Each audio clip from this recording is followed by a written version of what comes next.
Ladies and gentlemen, sit back and enjoy Mega Meeple!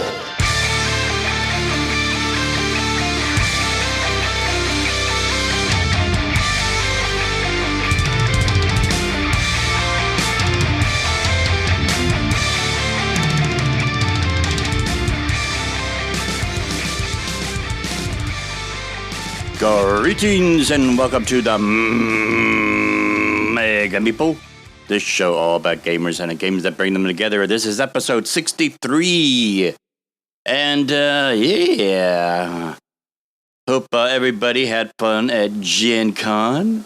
Hope you have some safe travels coming home, and hope you're not all too tuckered out. I don't know how you young people do it. If I would go to something like that, I would need like a week just to recover, just to get get my body back to 100%, or in my age, 75%, and just get back to normal, whatever normal is nowadays. But yeah, I want to talk to some of the new people. I mean, those of you who have been listening for a while, thank you so much. I appreciate your loyalty and listenership. But, being one of the contributors on the Dice Tower Board Game Breakfast, I have seen my subscribers' numbers, particularly on the YouTube channel, and the downloads on the episodes just go up drastically. I know there's quite a few new listeners coming on board, so I just want to talk to them. So you old-timers could just chill out for about a minute and a half. So hey, welcome. Welcome to all the new listeners out there. For those of you who don't know, we do have a website. It's www.themegameeple. That's all one word. The Mega Meeple. And on there, you could, we stream all of our episodes there. I mean, you could go all the way back to April of last year. And, listen to how crappy I sounded way back when. You never want to forget where you've come from, because that's, if you forget where you've come from and where you began and where your origins comes from, then you start to lose appreciation and perspective on how far you've come and where you're at now. So yeah, so that. But anyway, if you're into, if you could withstand it, feel free to go back and listen to the archives and the back catalog of episodes that we have here. Well, the other 62 episodes. Also, on our social media page is the links to all the social media crap that you could do. Facebook, Twitter, Instagram, Tumblr, blah, blah, blah, yada, yada. And make sure to click on those links. Follow us there and like all those different pages and stuff. And also, you could directly email me if you have some ideas about the show, maybe a topic you want to hear about. You could. The email is right there on the social media link, as well as the link to iTunes. So if you haven't already, we are on iTunes. We're on a bunch of other podcast provider link thingy, whatever the hell they call those things. But I primarily pay attention to iTunes, and that's where I upload my stuff. But anyway, if you can subscribe to the podcast on iTunes, and while you're there, put out some of that 5-star loving. You know what I'm talking about. And leave us a happy review. Really appreciate it. And also on the social media links on our website, you could find links to both our Patreon and our Pod Pledge page. So if you really like the show, you could donate so much a month there. And we have a variety of different levels of support, and each one carries with it its own little kickback, exclusive content, chance to interact directly with me, have more priority on the topics that we cover here as far as suggestions. Even if you, one of the higher tiers is you get to be a special guest on an episode. So get your 30 minutes of fame type of thing. So, and even if you're not able to financially support the show, just word of mouth. Tell your friends about it, because word of mouth is, for hell, it's free advertising. It's not going to bother. So, and it goes a long way because I could only do so much. I'm a one-man operation. I mean, I would really like to clone myself, but I really don't think that the world is able to. I mean, it's having a hard time just handling one of me. I think that the world would drop into singularity if I were to clone myself, because I don't think it would just it just wouldn't be able to take it. But anyway, thank you so much for listening. And now we get back to our regularly scheduled program. So all you old-time listeners out there, you could come back on. You could, put your headphones back on. Me and the new listeners are done chit-chatting. Well, I've been busy with Gen Can't, I guess you could say. Done a lot of gaming. We, for the past little over a year, my RPG Pathfinder RPG group has been going through Emerald Spire, and we finished that campaign this past week, and it was very fulfilling. Usually when you end a campaign, it's very satisfying, but you've grown up with this character for like a year. I mean, I've been in our previous RPG Pathfinder. We went through Iron Gods, and I think that was well over 2 years that we ran that before it finally concluded. But yeah, when you spend that much time growing up with your character and getting to know them, and it's like, it's satisfying to see what ultimately happens to them at the end. But, when they ride off into the sunset and you got to move on and you got to part ways, and they're going off with their adventures and you're going off to create another character for another campaign, there's a little kind of bittersweet, little lump in the throat, tear in the eye. I'm not crying, you're crying. No. Okay, well.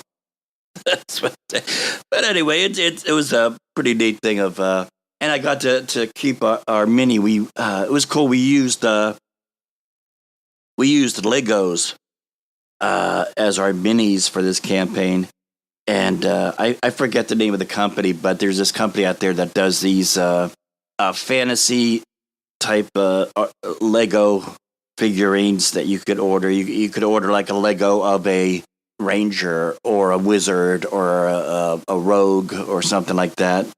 But I was an alchemist in this past one. Played a lizard alchemist. That's pretty cool. So I think we're going to be. I don't know quite exactly what the next campaign is going to be, but hopefully we'll get together and do like a session 0 sometime soon. So I'll be talking a little bit about that. But anyway, speaking of such, that's one of the if you're a Patreon or Pod Pledge supporter, that's hard to say. One of the exclusive contents that you're able to get is our gaming RPG sessions of playing through Emerald Spire. Think of it, it's sort of a cross between tabletop and Mystery Science Theater 3000. And I just gotta warn you, it's not safe for work, not safe for children, because we do get into some profanity in there. So that's why it's exclusive. So if you want to hear that, I mean, hell, I got a year's worth of episodes that we could give you on a monthly basis, but that is only available to supporters either via Patreon or Pod Pledge. So, little teaser.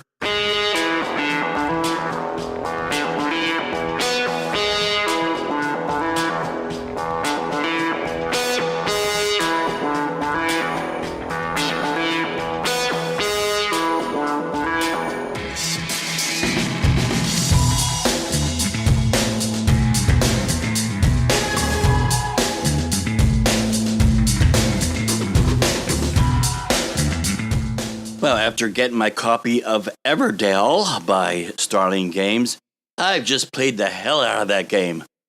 That is a fun game. I know when I first had James Wilson on, I believe it was back in episode 35, I think. You go onto the website or on iTunes and listen to that episode. I had James on. Interviewed him back when the Kickstarter was live. You know, at the time, a lot of people were drawing comparisons between Everdell and Mice and Mystics, just because of the cute critters. Now that we played Everdell, that's where the comparison stops.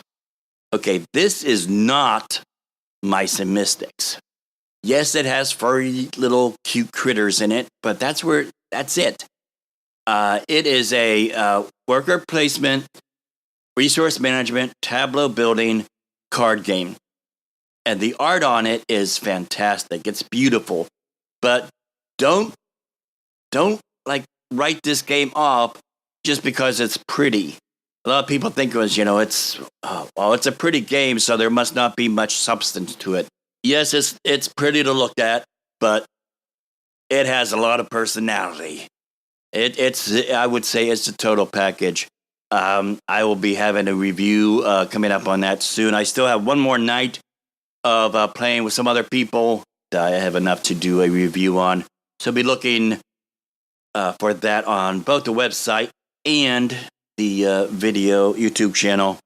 In case you haven't figured it out by now, I'm going to have a positive review of it. There's only a few things, just a few things.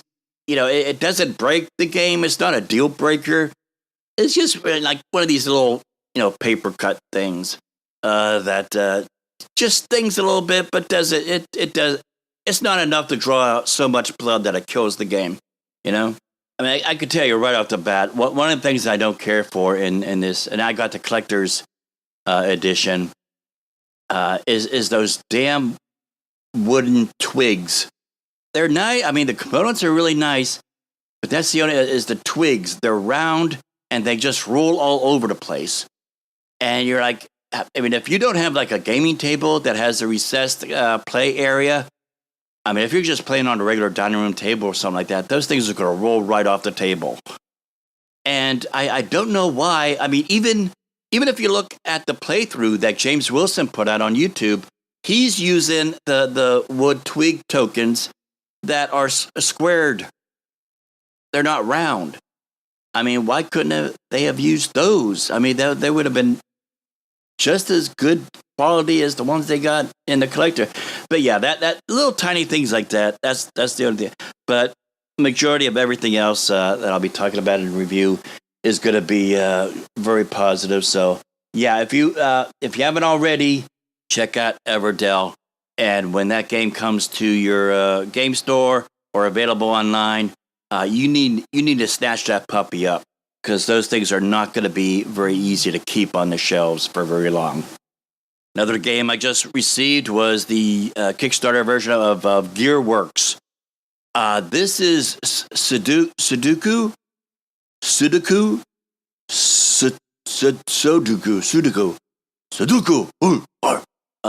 I'm not sure how to pronounce it. I've always heard it pronounced Sudoku, so that's what I'm going to go with. But basically, Gearworks is a steampunk card game that if Sudoku was on steroids, this would be Gearworks, and it's a brain buster, especially as the more cards that get placed on the board, the tougher it is.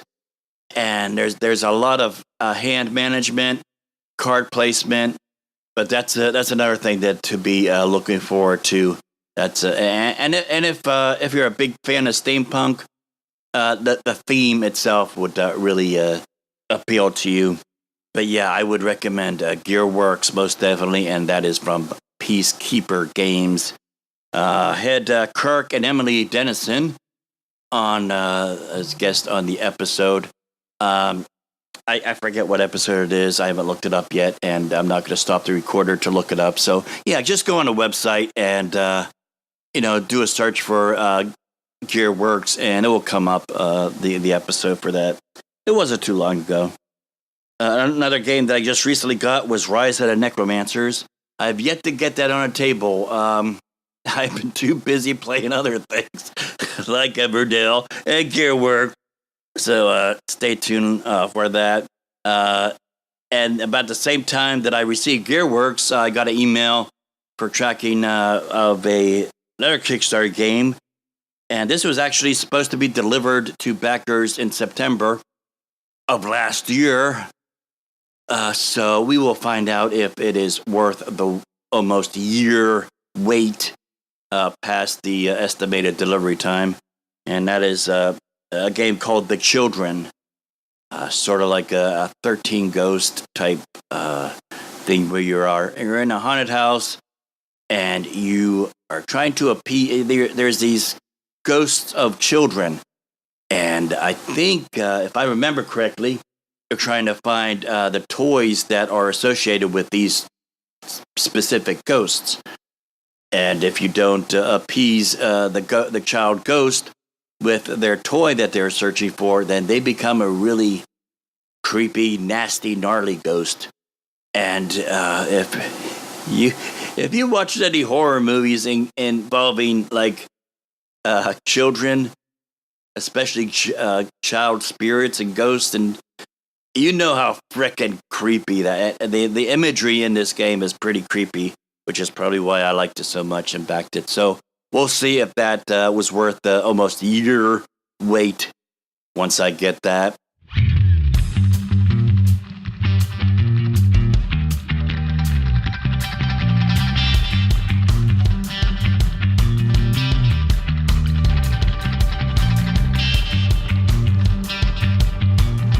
Well, this week's guest is Randal Lloyd from Eagle Gryphon Games.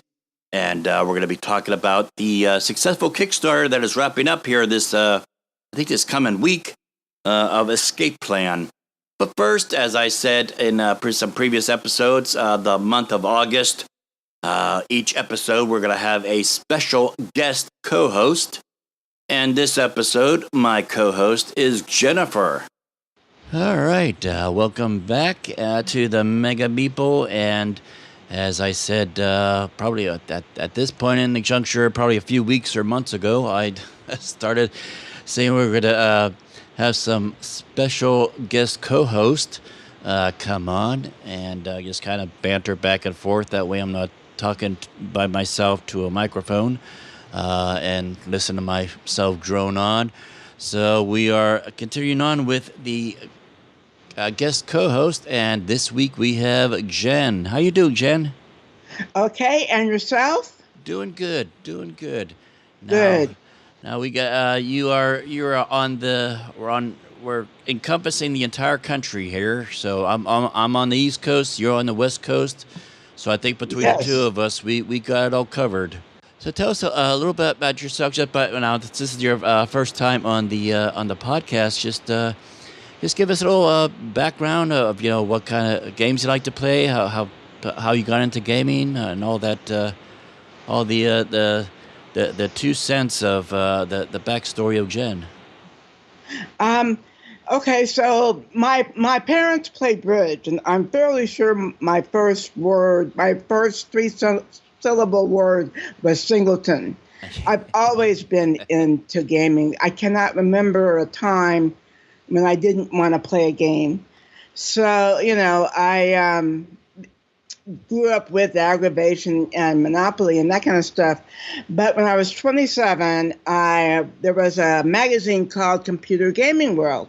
Yep. And they were talking about this game called Diplomacy. It was a board game called Diplomacy, and I'd never heard of it. And they said, oh, yeah, it's played on CompuServe, blah, blah, blah. So I get on CompuServe and I start playing Diplomacy. Well, Diplomacy is a pretty brutal game. I mean, in some ways you can say it's a Euro because it is about Europe, but in other ways it's kind of a war game. So me and the guy who was running the Diplomacy games, we started hearing about these Euro games, these games coming out of Germany. So Origins 88, I run into this British guy who has this game called The Marker. I'm like, wow, a real game and not a backstabbing diplomacy game. And so we play, and I write up this review on the internet, which is long before the commercial internet. This is, I worked for JPL, and this is the government internet, And okay. so I wrote this review, and it turns out it is considered to be the first review to an American audience Oh, wow. of a Euro game. Okay. And so, at that time, it was so hard to get the games. I mean, I was getting up at 4 a.m. to call this store called Just Games in London to order a translated copy of German games. The reason it was 4 a.m. is because the long distance was only $1 a minute, Yeah. Right. Otherwise, it was like $5 to $6 to $7 a minute, which is, unheard of now, right? I mean, we're all happy at 5 cents a minute or maybe even a penny. And so that's kind of how I got into it. And, there's always been a Euro group here in the Los Angeles area. At first, the main con, there's a con called Strategicon in LA, and the guy who was running it like in the early 90s didn't like Euro games at all.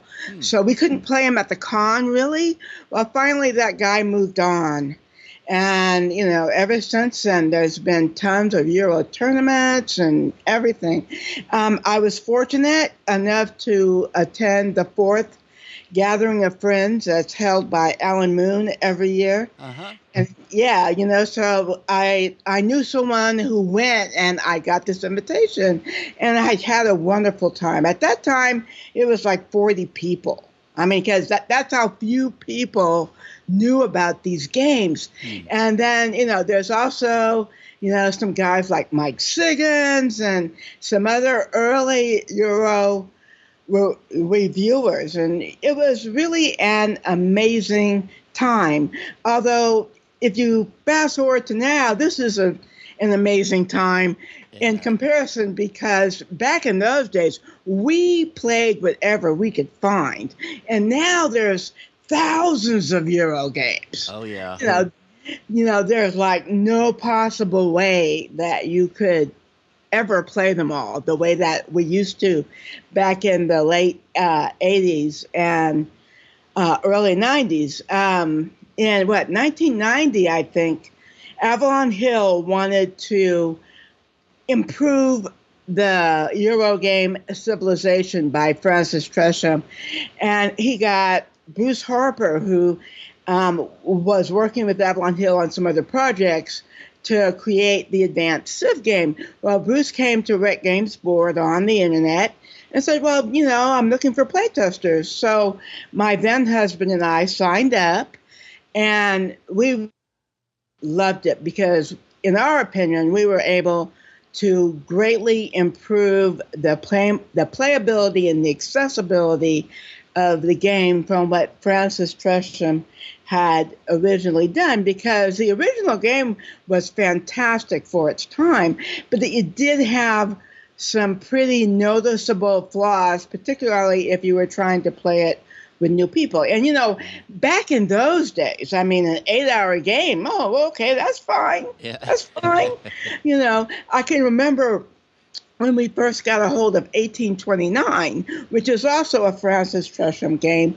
And we go, okay, well, we'll be at your house, Mike, at 9 in the morning, and then we'll play this game until 10 at night and get some pizza and whatever, right? So, it was a very different time. And I guess it didn't faze us a bit. And then when 1830 came out, you can play it in 5 hours. Wow. So, and so, like I said, it was of a very different time. As I've gotten, when I was younger, I had a meetup that was very popular, and everybody came, and it was quite the thing in San Gabriel Valley area of Southern California. But I've just gotten kind of old and fussy, and I really like the heavy games. I'm not into like the Splendors or Century Spice Road or those really light kind of games. I've kind of just we played 18CZ over the weekend, and we loved it. It was a great session. Oh wow. Okay. Yeah. It's wild that as we mature and get more experience gaming, we fine tune our tastes. It's like, okay, well, first starting out, it's like, okay, I want to play all the games, and then as time goes on, it's like, okay, well, I know that I don't like card games, and I know that I really like, worker placement or resource management or something like that. So you find that just by playing a bunch of games and of what's available, and when you can get people together, what your tastes and likes and dislikes are. Yeah, yep. For a long time, I played anything. It didn't matter, but as more games came out, I was able to better define what I liked. And I love worker placement, and I like business games. I happen to have earned an MBA, and so I do have a business interest. So, things that have to do with making money. I also like money. Okay. So, as we all. So, that's kind of where my interests lay now. Okay. Do you like things like negotiation mechanics in games? Not as much, because what happens with us is a lot of times we only have 3 people. So, negotiation games with 3 people usually end up with 2 against 1, and somebody's whining all the time, Right, or right. then somebody turns on somebody else. So the vibe isn't good for us with negotiation games. We used to enjoy them, particularly when I had more people, like 4 or 5 people. I think they work much better than with the 3 people that I've got now. Okay. So what's the gaming landscape out there in LA? I know in Charlotte here we could. I've lived in both types of areas. I've lived in big cities, and then for a brief few months, I lived out in Cowtown, USA, in the middle of Oklahoma, and there wasn't anybody out there really. I mean, that was the time like solo games would really benefit from that. But sometimes, like I was saying in Charlotte here, we have such a really rich landscape of gamers and game stores, and we have our own local cons going on here, and it's almost to the point where it's almost saturated. So it's you go from one extreme to another, where it's like whether you don't have anybody to play with, to you have so much stuff and so many gaming groups going on that it's hard to really find enough people that has the same night available at the same time to get together. So it's almost like having to play solo because everybody else has a commitment to another game group or another game going on that night, or just trying to get together. So what's the gaming landscape out there in LA? Is it pretty rich, or? Well, we have the 3 large cons, and the total attendees are around 1,500 for each of them, and I'd say out of those 1,500, 1,100 are board gamers. Oh, wow. I mean, it's a huge room. of tournament gaming and miniature gaming. And then they have war game parts, and they have open gaming. So that's on President's Day weekend, Memorial Day weekend, and Labor Day weekend. Then we have a bunch of meetups, depending on where you live. I attend at least one meetup a week. Yeah, it's given by a guy who has, probably 1,000 games. I don't know. He's got a zillion. And I go there. And then there's another meetup that's about an hour from me. But that's kind of because I'm outside of the urban part of Los Angeles. Okay. And those people are heavier gamers and war gamers. Okay. And then there's a big meetup Friday night downtown Los Angeles, and they're more light to medium is my understanding. I haven't gone there because they start really late. And so, not really late, but like 6:30 to 7, and trying to get into downtown Los Angeles at 6:30 on a Friday night is crazy. You would really want to go to brave all of that traffic. So there's that. There are private groups that meet. There are private, there's SoCal Games Day, and we just celebrated our 75th meeting. Oh, wow. Yeah. Mostly the same people. And we've been coming together for, it's like 3 times a year. So it's been a long time, there's a really great game cafe called Gamehaus, Gamehaus. It was started and owned by a couple of friends of mine. A great place. They have over 1,000 games that you can just come in and play. They have a nice menu that they just got beer and wine on the menu. So I played there. I also have donated a decent number of games to them. So, I'd say it's very alive and thriving here. If I was willing to drive, I could probably get a game 4 days out of 7. Wow. That's pretty lush. Yeah. It's a big place. Yeah, I can imagine. Yeah, we have one of the, oh my goodness, at least a half a dozen gaming stores in the area. One of them is fairly close to me. It's for one of the closer ones to where I'm at. But yeah, Carolina Tabletop Games. They have they don't have food there, but there's plenty of diners and stuff around there that will deliver. And they don't have any problem with people bringing food in and stuff. But they also have like snacks and sodas, and they also have an open bar with beer and wine.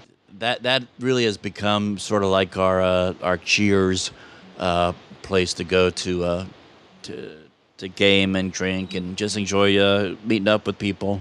Yeah, we have several game stores, but there's one that dominates. There's one that dominates in LA County. It's in Pasadena, the place where the Rose Bowl and the Rose Parade is. And it's called Game Empire, and they have a huge gaming space. They're also right next to a bunch of little restaurants, little, Chinese restaurants and burgers and everything else. They don't have beer and wine, though, but they do have snacks. They're I think their open gaming is kind of emphasizes more miniature gaming. Uh-huh. Now, here in Santa Clarita, there's also a board game store, but it's much smaller. I do go there to buy games when he does have them, but really for game space, if you're looking for it in the store, you're probably looking at either Gamehaus or Game Empire. There's a new game cafe that's going to open up downtown Los Angeles, but it's been delayed. And again, going into downtown Los Angeles during the week is brutal. It's just traffic, it's just backed up. There's just a gazillion people going in and out of downtown. So it's probably not a place I'm going to be gaming very much. But I'm sure he's going to do well. You know, he had the smartness to have a parking lot that's close to the Coliseum where the Los Angeles Rams play. So he rents out parking spaces. So, you know, yeah. If the money isn't coming one way, it can come a different way, right? It's like So, so no, there are many gaming opportunities. Oh, the other thing I did want to mention about our cons is that we have a very good women attendee percentage. The last con in May, I'd say 40% of the people gaming there were women, and they were gaming in the wargaming room, and they were gaming in the miniatures part, and they were gaming the heavier games and the lighter games. So we see, you know, women everywhere. And that's also throughout the meetups as well. All the meetups that I go to have, you know, at least 30-40% women. And from what I understand, that's a little of an anomaly that other places in the country don't see this many women at their game groups. Yeah, I think some of that has to do with just the I guess the per capita of the city population, you know, how many gamers are in the city, but also too there. I know here in Charlotte there's plenty of women in the gaming, both with you know, analog board gaming and miniatures. Not so sure about the war gaming. There could be some there, but I haven't dipped my toes into the war gaming world, so I can't speak to that. So, yeah, I dipped them in and immediately left. Yeah, I felt that way about CCGs. I gave it a try.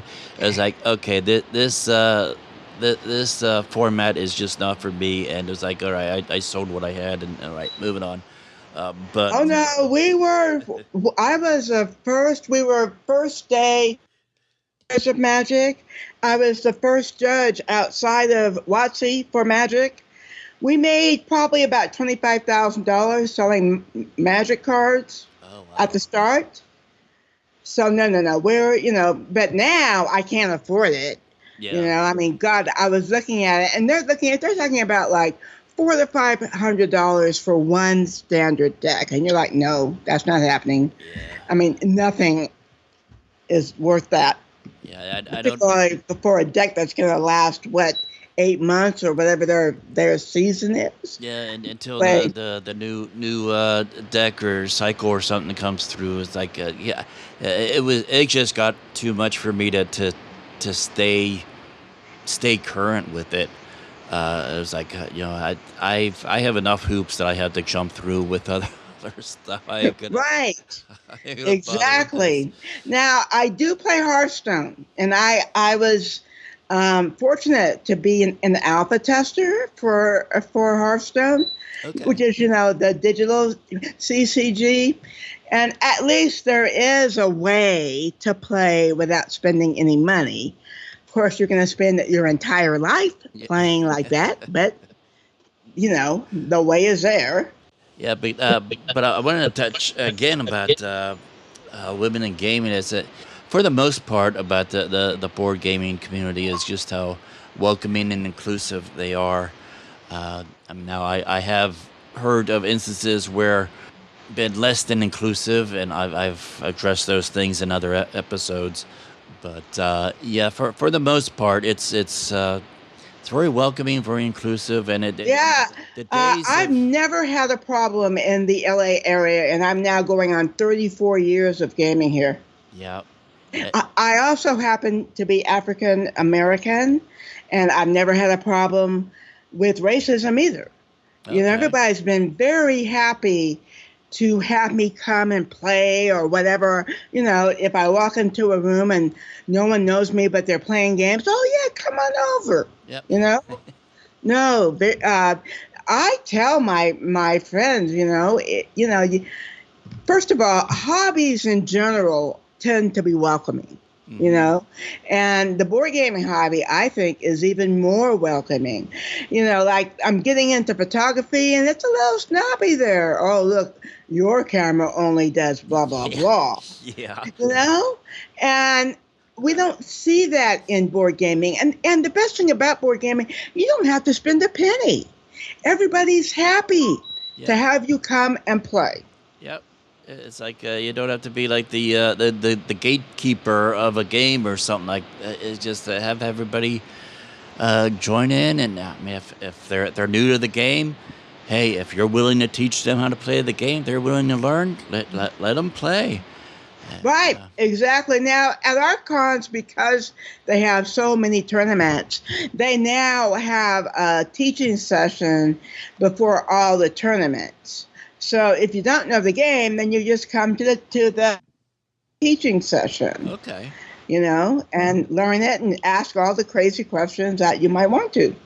You know, because what was happening is that in the tournaments, people were showing up who didn't know the game, and a lot of the tournaments go for 2 or 3 rounds. Well, if one table is way behind, then it just slows everything up. Yep. So now there's basically a requirement that you must know the game if you enter the tournament, and they provide a way for you to do that.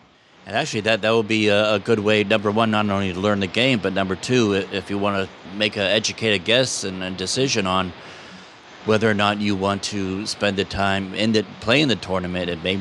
Right. Yep, exactly. And so, you know, they've been well received.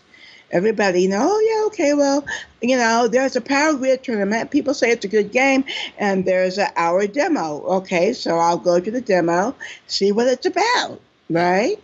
Yep. And no, it has worked out things really well. The other thing that has worked out well for our tournaments is so in our tournaments, if you win, like come in first or second or maybe third for a big one, then you get dealer dollars that you can spend in the dealer room to buy games, right? Oh, cool.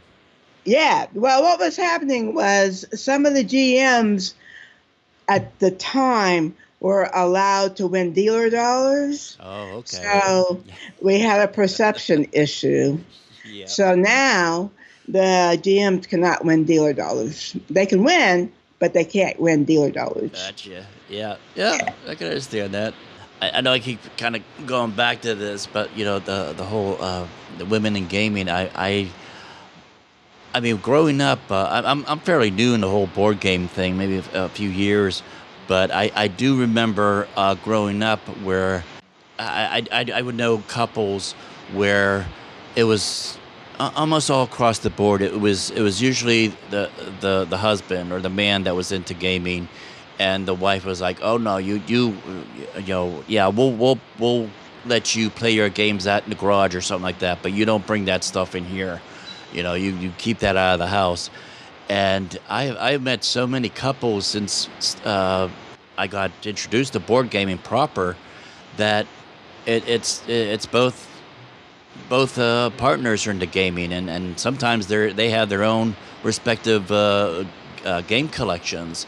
And as far as like stores and stuff, I think the days of a woman coming into a store and being asked by one of the employees there, "Oh, are you getting a game for your boyfriend? Or are you getting a game for your husband?" No, no, it's like, "No, I'm here getting a game for me." That happened one time. But you know what? I am so well known now in the community here. I don't hear that. But yeah, well, see, okay, come from an African American family. We played card games and dominoes constantly. All of us. The girls, the boys, everybody. I I had a cousin who passed away, unfortunately, but she could play the heck out of any card game, any domino game. And, some of the guys would like, oh, I can beat you. And she would slam them to the ground. They'd be like, wow. No, we always had a great time. I used to bring board games as I got into the Euro games to family gatherings, and they all loved them. We all had a great time. When you get right down to it, the bottom line is the gaming is a social activity, and just the time of getting together with friends and family, having fun, and board games are just the common denominator, so to speak. It's an excuse we have to get together with people and be social. All right, Jen. Well, thank you so much for your time, and appreciate you coming on. Well, thank you very, very much for having me.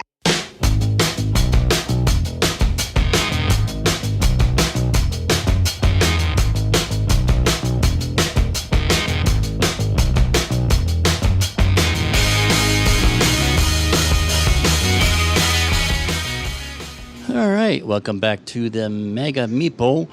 And, if you've listened to the podcast at any length of time, you guys know the drill. We have a guest, and this time we have Randal Lloyd with Eagle Gryphon Games. How you doing, Randal? I'm doing well. How about yourself, Thomas? Doing all right. Well, you guys got a wildly successful Kickstarter here called Escape Plan. I gotta say, this thing just kind of, at least for me, just came out of left field and just hit me right in the face. I first saw it pop up in Paul Grogan's gaming rules video. And I was like, oh, no, okay, this looks interesting. So like a take the money and run type of thing. But yeah, this is so at the time recording. You got. I don't know what percentage it is, but of a $50,000 goal, it's just a little above 476,000. So congratulations on a successful Kickstarter. Well, thank you. We're very pleased with how the campaign's going at the moment. But first, let's give us a little bit of a background of yourself, how you got into gaming, what kind of games you like to play, and How did this bug bite you? I'm a little bit of an old school gamer. I started off as a kid playing Game Workshop's games, and then slowly kind of progressed there to more tabletop games and to board games and whatnot. But been playing board games for, I guess, 25, 30 years now. I more recently got into Euro strategy games in the last 10 years or so, and just kind of progressed from there. Eagle Gryphon Games, and Eagle Gryphon has quite a bit of a tableau of other games that have either successfully funded or just came straight out to retailers. So what are some of the titles that a lot of people would recognize from Eagle Gryphon? Well, some of our classic games are like For Sale and Ink and Gold, which are both kind of light to midweight, family gateway games that have been around for a while. More recently, we've had 3 other large big box games successful with Vital Lacerda, The Gallerist, Venus Deluxe, and Lisboa, which came out last year. Mm-hmm. All of which are more on the higher end of the weight scale for a heavy Euro.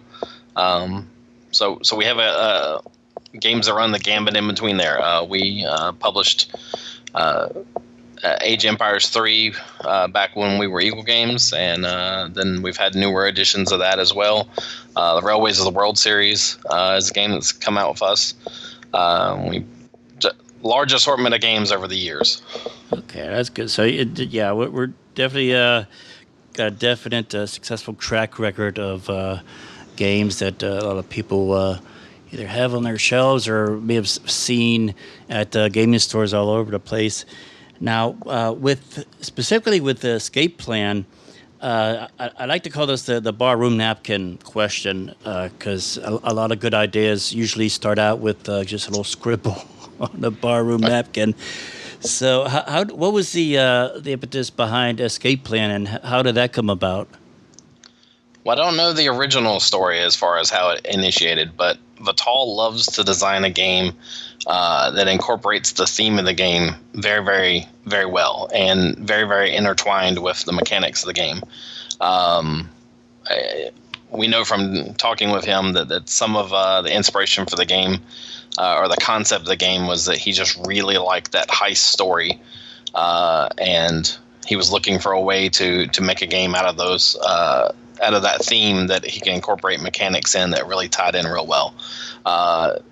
Escape Plan was a game he initiated designing a long time ago. I think actually started in 2009, and then shelved it for a little while and worked on some other projects. And then after completing some of those, decided to go back and revisit it. And the game's evolved quite a bit over the years, but he has a very tight interlocking mechanics now that still very much incorporate the theme of the game in the fact that you're planning your escape. So the game board is set up in a way that you're mocking up your plan out on a table as you try to gather money that you've invested and hidden inside the city and escape it before the police lock down on the city itself. Okay. Let's go. Let's get into the actual mechanics and how the game plays out and where the winning conditions. Could you go through some of that? Well, the game plays over 3 days in the game, and each of those days is broken up into different phases and where you're planning out your actions. So you're plotting your character's movement throughout the city, and each player has a different set of I guess you could call them goals, but a different set of values for money that you can recover or recoup from various spots in the city, whether they be businesses or lockers or things like that. And the game evolves over those 3 days, and during those 3 days, you're also building this modular city with tiles. So it's not a game that's going to play out exactly the same way each time. And in doing so, when the city builds its way out with these tiles, you're having to plot how your movement would go and where you would be at certain times. You're also having to plot how you would avoid police, because police populate into the game in various regions, and other players can also move them out of their way, which may move them into your way, or vice versa. So there's not necessarily a take that element, but there is definitely some interaction in between players. Whether you want to open up a segment for yourself to make it easier for you to accomplish something, or whether you want to make something a little tougher for someone else. You have to make sure your character stays healthy. Part of the game is the things that the actions you take in the game may increase your notoriety, which makes it harder for you to move around in the game because there's more police looking for you in various spots. You have to get your notoriety down to increase the amount of money that you were able to successfully escape with. But during that course of those 3 days, you have a set number of actions, so it makes it a very tense game of how much you can accomplish. But you're trying to maximize that pathfinding and those actions that you take to match up to your specific goals. So each player is going to play slightly different or go to different locations throughout the game. But then it becomes a very almost a pressure luck mechanism into where once exits start locking down and closing, you have less and less time or additional actions to be able to get out before the end of the game. Okay, so yeah, that's pretty cool. So it's definitely a time element where it's like not only are you trying to elude the cops, but just trying to get the hell out of town, basically. get the loot and run. So, but now the Kickstarter, at the time recording, where the Kickstarter again, it's successful. And what I like about the Kickstarter, actually, there's a few things. It's the different tiers are specified for. There's the North American tier. You have it broken up to for backers in the European Union, and there's also in Asia. So depending on what area the planet that you're basically in really caters to your location.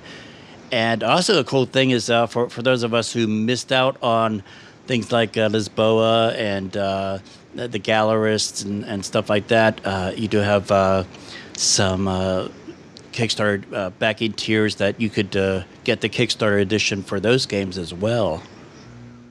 Correct. We wanted to make sure we had the most opportunity for people to pick up some of the other games from Vital and to be able to pick up the Kickstarter edition of those games because they've not been widely available in many areas. Cool. That's good for because I'm not sure where I was when these games came out. I don't know that because I'm fairly new to the whole board game stuff, so I think I may have missed that boat. But now one cool thing I like about the Kickstarter is, and if other Kickstarters have had this, I have not seen it. So that's why it kind of jumped out at me. Is you have the section there of the pledge to the backers, and that I don't know. For me personally, that's something I just really don't see very often. Where it's like the creators are saying, look, this is our pledge to you, the backers, for helping to bring this project to life. Well, it was a culmination of a lot of internal discussion. A lot of us are Kickstarter backers of other games, so we wanted to make this campaign an ideal campaign for us, even if we were just a backer ourselves. And one of those things that as a backer, you want to make sure you get your games early. So that's we made that part of our pledge to make sure that the backers are getting the games earlier before retail release of the game. We also want to make sure that the game is not available cheaper somewhere else. Whenever the game comes out, the last thing anything you buy, especially like a new computer, the last thing you want to do is buy a new computer and then find out 2 weeks later there's a sale and you could have got it for half the price. Right. So we wanted to stick with that. So make sure that backers, their investment in us is well rewarded. And like I said, that comes from a place of us being backers of other campaigns ourselves. So we wanted to make this campaign how we thought backers wanted to be treated. Kudos to you guys for putting that on there. Now the Kickstarter goes until looks like the morning of August 10th, Eastern Standard Time. Now for people who are possibly listening to this episode, maybe months or even years down the road, that missed it. When is this game going to be hitting retail, or is there going to be a late pledge shortly afterwards? Our pledge manager will open roughly 2 weeks or so after the campaign ends. From there, we will accept late pledges all the way through probably close to the end of October. From that point, we have to close the pledge manager just so that we can, get final numbers to our manufacturer to be able to produce the right number of games. Right. But even then, we'll still take pre-orders for the game. After that, the retail release of the game will be next summer. We don't have an exact date just yet, but it'll be next summer after fulfillment, obviously. We expect it to probably be a release at a summer convention in the U.S. next year, but those details are still kind of up in the air. But as we just mentioned, the Kickstarter backers now and even late pledge backers will receive their copies of the game before that. Okay, great. And the cool thing is it does have a solo plays 1 to 5 players, which is anymore that personally that's something I look for. Because, we got even people who live in a city that doesn't have a big gaming presence. Solo games is a good thing. But, I'm in Charlotte, which has a almost overabundance of gaming prison. So trying to find people that have the same night available that they could come over and play is hard enough. So for solo gameplay, that's a cool thing. So I plays 1 to 5. Yeah, in addition to that, at least for me, if you have a game that's 3 to 5 players and you want to teach it to other players, sometimes you want to have them be well versed in it yourself. It's easier to be able to do that sometimes if you can play the game yourself. So it's nice for it to be a 1 to 5 player game, because even in that you can sit down and kind of play and become familiar with the game yourself before you teach it to others. Oh, definitely. Well, thank you so much, Randall. Now, if people want to find out more about the game or Eagle Gryphon Games, where could they go? Our website is eagle-gryphon.com, and we also have a lot of information about the campaign. Obviously, is on the Kickstarter page, which is under Escape Plan. But even then, backers for the campaign will even get more information as we go along, because even after the campaign's concluded, we still have some things that we haven't fully fleshed out in design, such as the insert for the game. We need to see what the final components are going to be. So things like that, we're going to be able to share information as we go, not just up until the end of the campaign, but all the way through until we start manufacturing it. Okay, wow, good. So, and then, of course, we'll have links to those things on the show notes of this episode. Well, thank you so much, Randall. Now, if you don't mind, if you have a few minutes, we like to play a little game with all of our guests, where we ask them either or kind of questions. Has really nothing to do with gaming, but it kind of gives our listeners an idea of who our guests are. Are you up for that? Sure, that sounds fun. All right. So I'll just give you a choice of either or, and you just tell me which one you like. All right, sci-fi or fantasy? I'm going to have to go with fantasy on that, just by a hair. Okay. Snakes or sharks? Probably more fascinated with sharks. Okay. That's good, because at the time we're recording this, it's Shark Week on whatever network it is. I forget what it is, but it's... So next is multiple choice or essay? I'm much more of an essay person. Okay. Skydive or bungee jump? Considering I have a fear of heights, I'm going to go with skydive, because at least once you hit the ground, you're at the ground. Okay. All right, and last, going back to our childhood, Sesame Street or Mr. Rogers? I probably watched more Sesame Street, but I think overall Mr. Rogers is the way to go. Okay, great. Did you get a chance to see the? I think there's like a documentary on some network or streaming thing that does like a documentary of Mr. Rogers and his background. I've seen it mentioned, but I haven't seen the actual documentary yet. Yeah, me neither. I gotta look that up. But anyway, well, thank you so much, Randall, and again, congratulations on the successful Kickstarter, and looking forward to playing Escape Plan. Well, thank you very much, Thomas. Well, thank you so much for downloading and listening to this week's episode. Stay tuned and come back next week, as my guest will be Brett Sobel, talking about the Reckoners. And my co-host for next episode is Mark Davis. So stay tuned and come back to the gaming table for those little shenanigans. Now, if you're a game designer, or if you have a game coming out, or a Kickstarter getting prepared and ready to come out soon, and you want to be interviewed for the show, get the word out on your game and project, feel free to contact me directly. You can do so by going to the website, www.themegameeple.com. Go to the Contact Us page, fill out the fields there, and we'll get you scheduled on to the episode here soon. Follow us, like us, support us, subscribe on all the different social media outlets that we have. Links are found on the website. So thank you so much for listening, and I hope you'll join us again next week. So until then, we'll see you at the gaming table.